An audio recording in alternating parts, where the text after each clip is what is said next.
दोस्तों, आज आपको एक मस्त कहानी सुनने को मिलेगी। तो ध्यान से सुनना दोस्तों। पुराने समय की बात है, एक गुरुकुल था। वहाँ बहुत से बच्चे पढ़ते थे। गुरुकुल के आचार्य सभी बच्चों को शिक्षा के साथ साथ नैतिक मूल्यों के विषय में अवगत कराते थे। उसी गुरुकुल में तीन गहरे दोस्त बन गए थे, श्याम, जुगल और प्रकाश। तीनों की दोस्ती बहुत गहरी थी। पूरे गुरुकुल में उनकी दोस्ती के किस्से मशहूर थे। गुरु जी भी उनकी दोस्ती से बहुत प्रभावित थे। तीनों एक साथ रहते थे, एक साथ अध्ययन करते थे, एक साथ खाना खाते थे। उसी गुरुकुल में एक राजकुमार भी पढ़ता था। राजकुमार अपने घमंड में रहता था। वह तीनों को बहुत नीचा समझता था। एक बार आचार्य जी ने सभी विद्यार्थियों को बुलाया और सभी को एक छोटे से पहाड़ के पास ले गए। उसके बाद उन्होंने कहा, जो भी विद्यार्थी ऊपर तक चढ़ जाएगा उसे इनाम मिलेगा।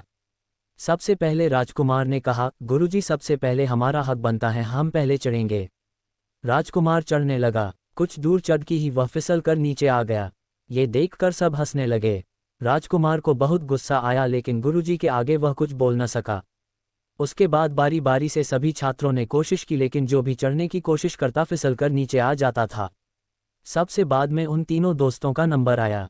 तीनों ने आपस में सलाह की, श्याम देख, जुगल की पकड़ अच्छी है, वह चढ़ सकता है। अगर हम तीनों कोशिश करेंगे तो कोई नहीं चढ़ पाएगा। हम एक काम करते हैं, मैं और श्याम नीचे से सहारा देंगे। पहले तू मेरे कंधे पर बैठ जा, फिर जुगल तेरे कंधे पर बैठ जाएगा। इस तरह वह आधी दूरी तक पहुंच जाएगा। ऊपर ज्यादा फिसलन नहीं है, वह आसानी से चढ़ जाएगा। हम तीनों न सही एक को तो इनाम मिल जाएगा। ये सुनकर जुगल बोला, ठीक है भाई, जो भी इनाम मिलेगा मैं तुम दोनों के साथ बांट लूंगा। श्याम और प्रकाश ने सहारा दिया और जुगल किसी तरह ऊपर पहुंच गया। कुछ देर बाद तीनों गुरुजी के पास वापस आ गए। उनकी एकता देखकर गुरुजी बहुत खुश हुए। गुरुजी ने एक चांदी की डिब्बी दी और कहा, बेटा जब मुसीबत में हो तब इसे खोलना। चांदी की डिब्बी लेकर तीनों वापस गुरुकुल आ गए। लेकिन अब समस्या ये थी कि उस चांदी की डिब्बी को बांटे कैसे। उन्होंने डिब्बी को एक जगह छिपाकर रख दिया। उसके बाद श्याम ने कहा, हम तीनों में से जो भी मुसीबत में होगा वह इस डिब्बी को खोलकर देखेगा। इसी तरह कुछ दिन बीत गए।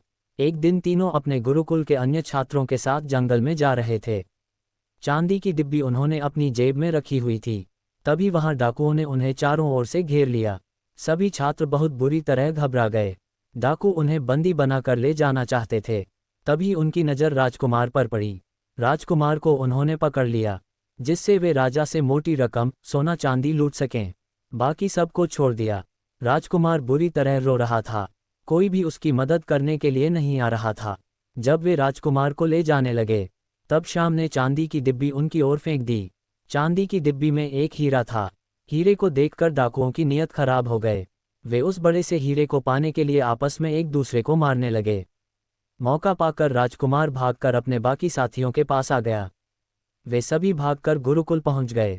उधर हीरे के चक्कर में सारे डाकू मर गए। राजकुमार ने श्याम, जुगल और प्रकाश से माफी मांगी।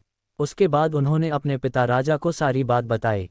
राजा ने तीनों को अपने राजमहल में बुलाकर सम्मानित किया।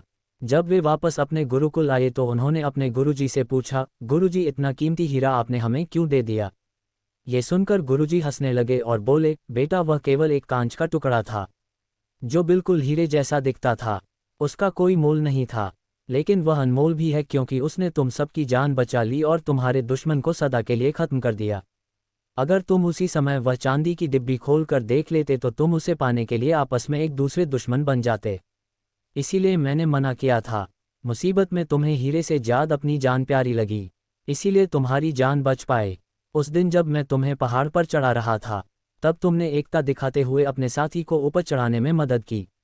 इसे हमें यही शिक्षा मिलती है कि गुरुजी की इस शिक्षा से सभी छात्र बहुत खुश हुए।